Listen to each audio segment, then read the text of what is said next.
Os doy la bienvenida a vuestro canal de biografías favorito. Cuando hablamos de la época dorada del cine mexicano, no todo eran luces para los héroes impolutos. También hubo espacio para los grandes villanos que dejaron una huella imborrable en el celuloide. Estos antagonistas, con sus miradas gélidas y una presencia que llenaba la pantalla de pura maldad, dotaron a las tramas de una profundidad dramática inigualable. Arranquemos con Miguel Inclán, uno de los intérpretes más laureados y respetados de aquellos años maravillosos. Se labró una reputación formidable encarnando al malo de la película, trabajando en las producciones más relevantes y bajo la batuta de directores de primer nivel. Vino al mundo un 12 de diciembre de 1900 en Ciudad de México, criándose en el castizo barrio de Tepito. El arte corría por las venas de Miguel, pues venía de una estirpe de artistas. Su madre, María de Jesús Delgado, era cupletista de zarzuela y actriz, mientras que su padre, Miguel Inclán García, gestionaba una compañía de teatro itinerante. Como era de esperar, Miguel se subió a las tablas siendo apenas un chaval, actuando en la compañía paterna junto a su hermana Lupe Inclán. Ella también alcanzaría la fama, aunque a diferencia de su hermano, Lupe tenía un don natural para el género de la comedia. Cuando las famosas carpas, esos teatros ambulantes, se pusieron de moda por toda la capital, Miguel no dudó en foguearse allí. Para la gran mayoría de los actores de la época, aquellas carpas funcionaban como la mejor escuela de interpretación posible. A los 38 años, su talento ya estaba más que curtido tras un largo peregrinaje por los escenarios populares, así que estaba preparado para el gran salto. En 1938, debutó en el séptimo arte con la cinta Nobleza Ranchera. En sus inicios cinematográficos, se tuvo que conformar con papeles menores, pero la cosa cambió en 1943, cuando empezó a brillar en roles de mayor enjundia, como la película Benito Juárez, donde la crítica se deshizo en elogios hacia él. Emilio "El Indio" Fernández se fijó en su talento y lo fichó para rodar 3 largometrajes, siendo el más destacado María Candelaria, compartiendo cartel con Pedro Armendáriz y Dolores del Río. Una obra maestra que se alzó con el Gran Premio en el Festival de Cannes en Francia. Por aquel entonces, Miguel ya empezaba a ser encasillado como el villano perfecto, pero su verdadera consagración llegaría más tarde. En 1946 rodó Doña Bárbara, junto a leyendas como María Félix, Julián y Andrés Soler. Al año siguiente, en 1947, Emilio Fernández le propuso participar en una producción de Hollywood titulada El Fugitivo, donde trabajó codo con Henry Fonda, bajo la dirección del mítico John Ford, ambos oscarizados. Inclán dejó tan impresionado al director norteamericano que éste contó con él para 4 películas más.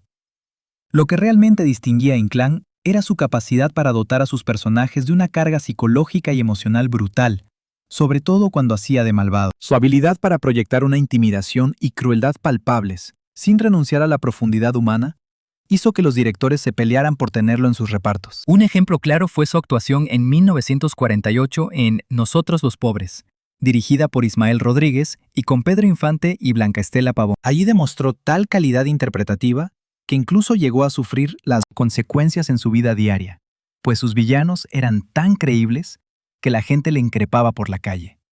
En el terreno personal, contrajo matrimonio muy joven con la también actriz Enriqueta Rea. Aunque no existen registros exactos de la fecha de la boda, ni detalles sobre el hijo que tuvieron, la pareja se mantuvo unida e inseparable hasta el fallecimiento del actor. En un momento dado, Miguel decidió tomarse un respiro de tanta maldad en pantalla, demostrando su versatilidad en filmes como Maclovia y Salón México, en 1949, trabajando con las divas del momento, María Félix y Marga López. Este paréntesis le sirvió para recargar pilas y regresar con una presencia aún más imponente, bordando uno de sus papeles más legendarios, Don Carmelo en Los Olvidados, estrenada en 1950 bajo la dirección del genio español Luis Buñuel.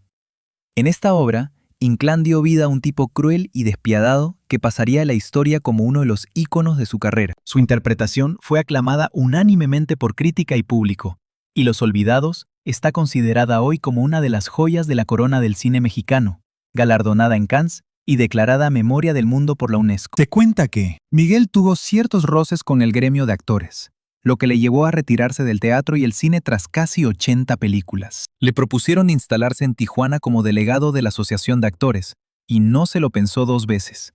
Hizo las maletas y se mudó allí con su familia. Sin embargo, una vez en la frontera, la situación se descontroló. A Miguel, hombre de principios, no le parecía ético que las actrices realizaran espectáculos indecorosos en los clubes nocturnos. Por ello, comenzó a organizar movimientos para erradicar estas prácticas que, tanto para él como para gran parte de la sociedad de Tijuana, resultaban intolerables. Los conflictos no tardaron en llegar, y tuvo que apoyarse en la prensa para presionar a los dueños de los locales. Llegó a convocar una huelga con actores y bailarines del sindicato, y justo cuando parecía que los empresarios iban a ceder, apareció el actor Víctor Parra, para negociar un acuerdo que al final beneficiaba a los centros nocturnos, perpetuando las mismas prácticas contra las que Miguel estaba luchando. Decepcionado y harto de la situación, se retiró del sindicato y se dedicó a dar clases particulares de interpretación junto a su esposa Enriqueta y su hijo, Miguel Inclán Jr. Desgraciadamente, esta etapa duraría poco, pues la muerte le sorprendió el 25 de julio de 1956, a los 58 años. Desde hacía tiempo arrastraba problemas de corazón. Sus restos descansaron inicialmente en el Panteón Jardín de Tijuana, pero una década más tarde fueron trasladados al Panteón Jardín de Ciudad de México.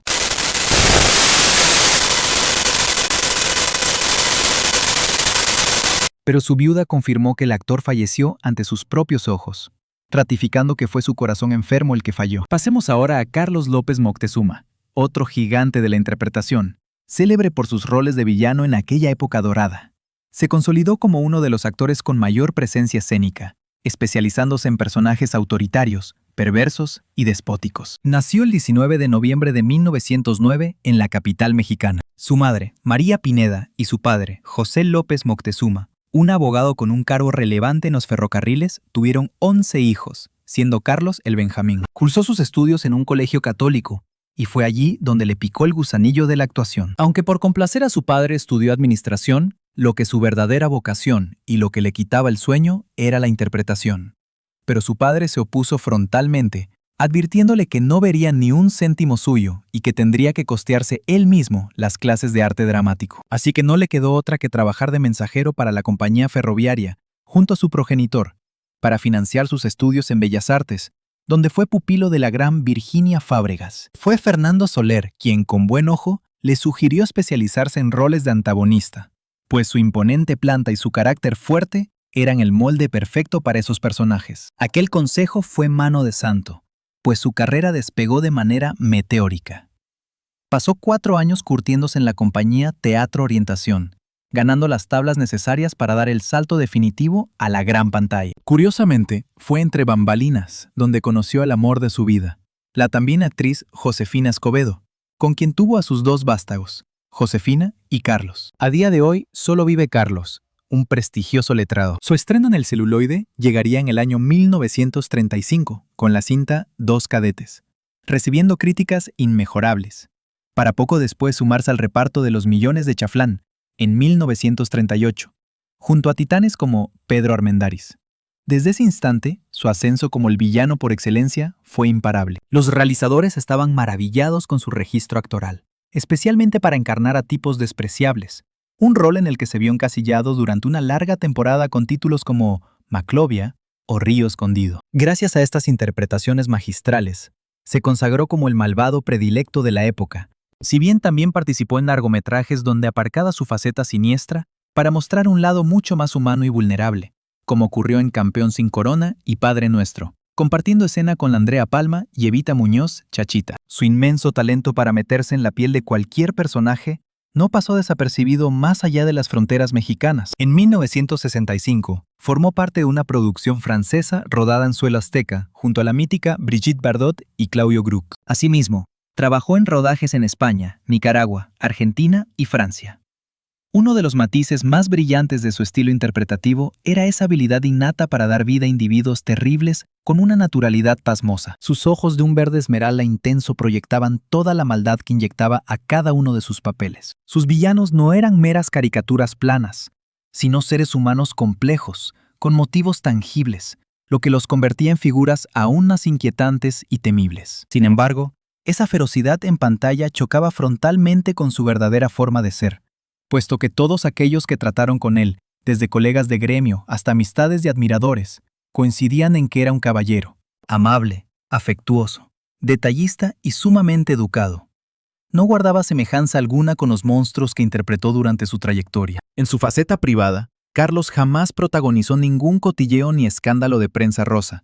Tanto él como su esposa Josefina mantuvieron su intimidad con una discreción absoluta. No obstante, no todo fueron alegrías por su genial trabajo. Al ser un hombre tan cercano y sociable, le pesaba notar cómo por la calle algunos viandantes cambiaban de acera o huían al verle, sintiendo un rechazo real provocado por sus infames personajes. Aquello le generaba cierta melancolía, aunque en el fondo le satisfacía, pues era la prueba irrefutable de que bordaba su trabajo. También despertó recelos y envidias en ciertos compañeros al acaparar los aplausos y las mejores reseñas, eclipsando incluso a los héroes de las películas. Como actor todoterreno que era, no solo brilló con luz propia en dramas intensos, sino que también probó suerte en la comedia junto a genios como Mario Moreno Cantinflas y Mauricio Garcés, en El gendarme desconocido y Modisto de señoras, respectivamente. De igual modo, rodó varias cintas de terror que cosecharon un éxito rotundo tanto en México como en el panorama internacional. Su filmografía abarca más de 200 películas,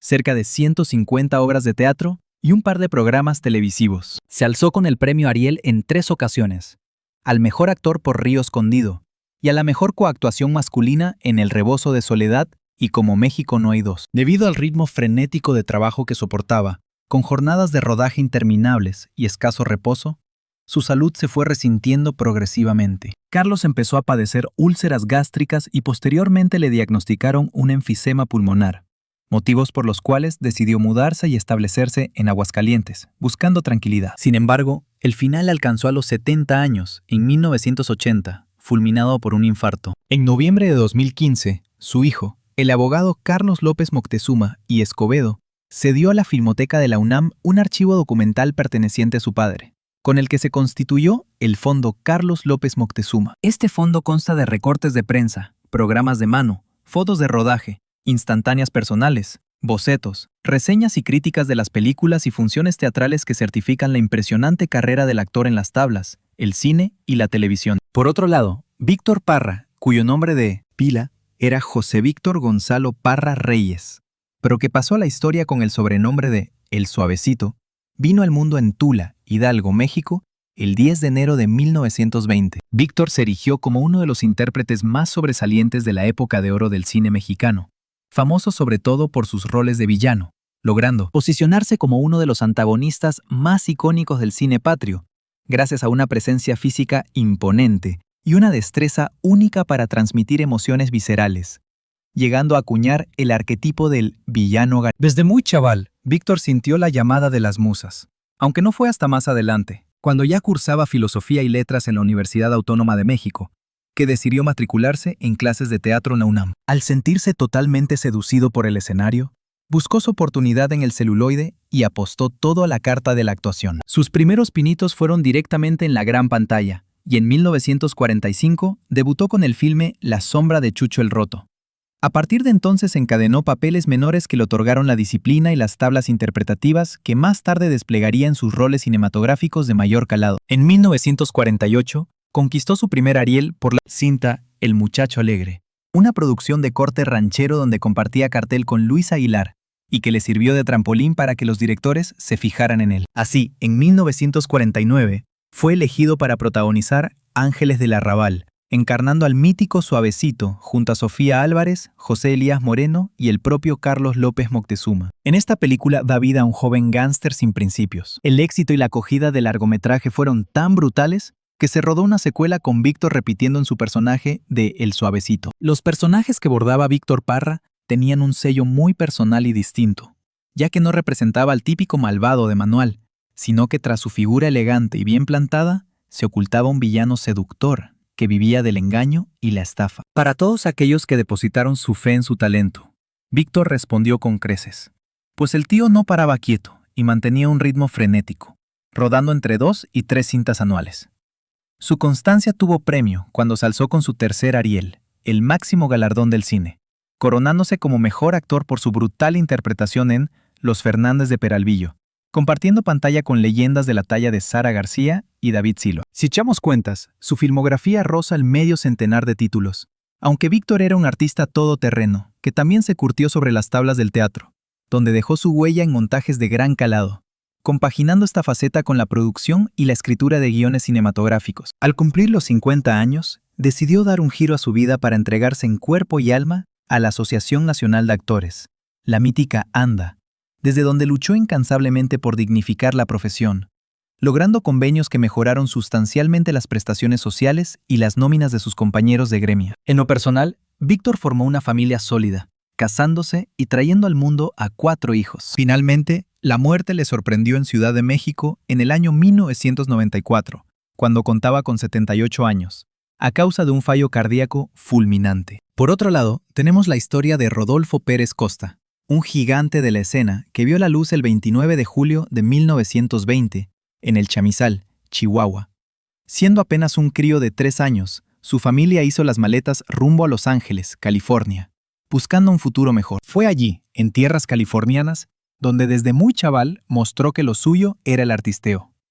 Se formó en arte dramático en la Universidad de Los Ángeles, pero la llamada de la tierra pudo más, y a los 19 años cruzó la frontera hacia Ciudad de México con el firme propósito de pulir su técnica en Bellas Artes, donde hincó los codos durante 3 largos años. Así fue como arrancó su andadura en la gran pantalla durante la gloriosa época de oro. Una de las primeras cintas donde se dejó ver fue El Fugitivo, compartiendo cartel con Miguel Inclán y la divina Dolores del Río, bajo la batuta de 2 monstruos sagrados, John Ford y Emilio Fernández. Aquel rodaje fue providencial, pues gracias a su buen hacer, forjó una estrecha amistad con el director John Ford, quien, impresionado por su talento, no dudaría en ficharlo más tarde para trabajar en la industria estadounidense. No obstante, fue a partir del año 1948, con la película Rosenda, y rodeado de figuras como Fernando Soler y Rita Macedo bajo la dirección de Julio Bracho, cuando empezó a encasillarse con maestría en roles de tipos turbios y perversos. Pero si hay un papel que marcó un antes y un después en su trayectoria,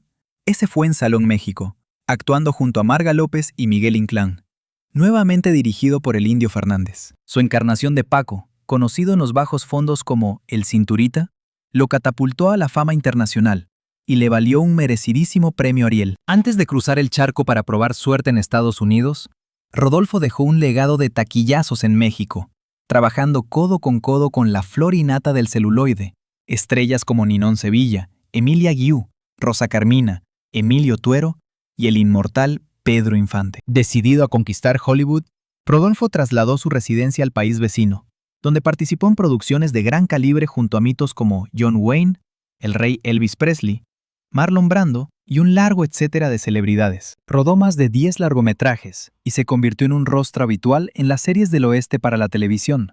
De hecho, aquí en España muchos le recordamos por su papel de vaquero en la mítica serie El Gran Chaparral. Su carrera se extendió desde 1946 hasta 1973, aunque Rodolfo hizo un paréntesis para regresar a su patria en 1964 y rodar la cinta Río Hondo. Fue un actor prolífico que supo triunfar a ambos lados de la frontera.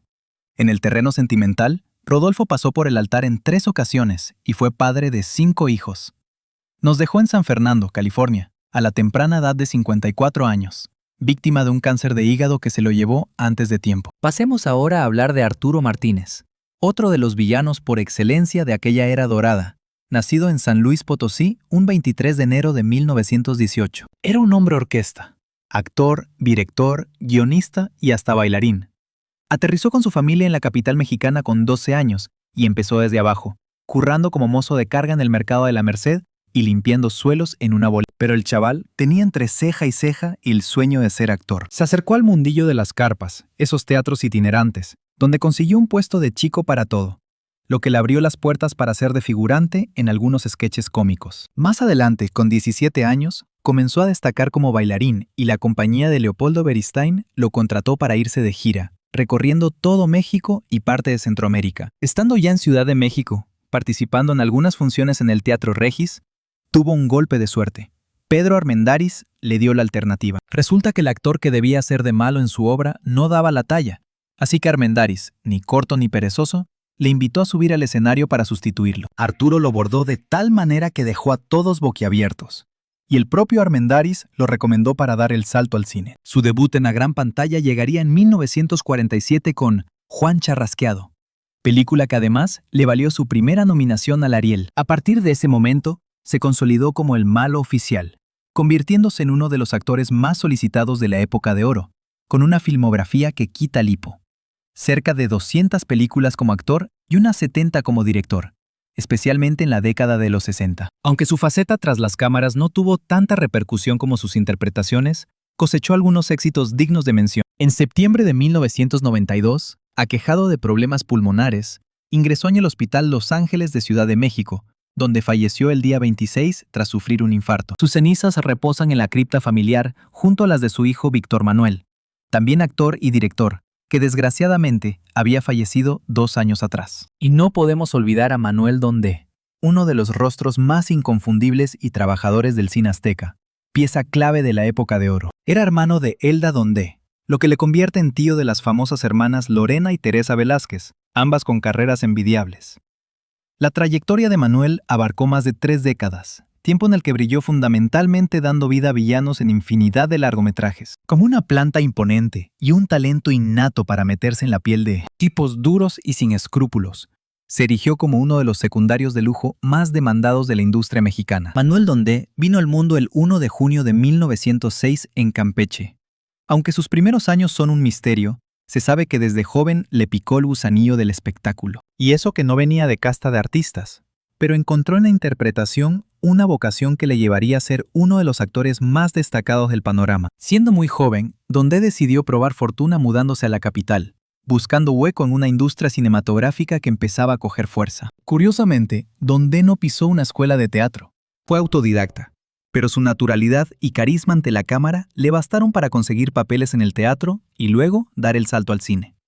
Debutó en 1933 con la cinta La Llorona, y desde ahí no paró, rodando multitud de películas cada año sin descanso. En más de medio centenar de títulos, encarnó tanto a malhechores como a justicieros, aunque el público siempre lo recordará como el eterno villano. Era un compañero muy querido en el gremio, respetado por todos sus colegas, que veían en él a un maestro por la solvencia de sus actuaciones. Manuel Dondé se convirtió en uno de los actores fetiche del director Emilio El Indio Fernández, con quien colaboró en numerosas cintas que hoy son clásicos absolutos, interpretando roles de antagonista o figuras de autoridad, lo que reforzaba esa imagen de tipo duro que tan bien le sentaba en pantalla. Su participación en producciones de altísima calidad le otorgó reconocimiento internacional, y aunque siempre figuraba como secundario, tenía ese don especial para robarse cada escena en la que aparecía. Gracias a un don innato y esa habilidad única para realzar cualquier secuencia en la que aparecía, su trayectoria profesional se extendió con éxito hasta la década de los 70. Su despedida del celuloide llegó con la cinta titulada Cuartelazo, en 1977,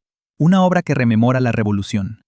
En lo personal, Manuel contrajo nupcias en 2 ocasiones, aunque no existen registros públicos que confirmen si dejó descendencia. El final de sus días ocurrió el 27 de mayo de 1976 en la capital mexicana, tras haber sumado a su historial más de 200 producciones, forjando así una huella imborrable en los anales del cine nacional. Por otra parte, Wolf Rubinsky's Manev vio la primera luz en Letonia, allá por el año 1921. Huyendo de la persecución desatada durante la Segunda Guerra Mundial, emprendió un viaje hacia Argentina junto a sus padres y hermano. Sin embargo, la travesía en barco cobró un precio muy alto. Su padre no sobrevivió al trayecto. Los 3 restantes enfrentaron tiempos de extrema penuria, pues al desconocer el idioma español, dependieron de la caridad ajena para subsistir. Corría el año 1946 cuando Wolf arribó a tierras aztecas. Su meta original era Estados Unidos, pero la falta de recursos lo obligó a quedarse y trabajar como cargador en el mercado de la Merced, en el corazón de la Ciudad de México. El destino intervino tras una riña callejera donde fue golpeado.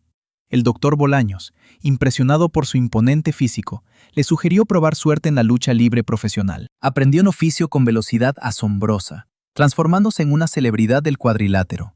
Se enamoró tanto del país que decidió echar raíces en México. Su debut en la pantalla grande ocurrió con el filme No me defiendas, compadre, en 1949, haciendo una dupla inolvidable con Tintán, quien pasaría a ser uno de sus más grandes amigos y con quien colaboró en múltiples proyectos cinematográficos. Las puertas del cine se le abrieron de par en par, alternando los sets de grabación con el ring, puliendo sus dotes histriónicas y acumulando créditos en un total de 80 largometrajes. Su faceta empresarial también fue notable, fundando la cadena de restaurantes de comida argentina Kosher y apoyando constantemente causas filantrópicas. Para 1995, asumió la presidencia de la Comisión de Lucha Libre del Distrito Federal.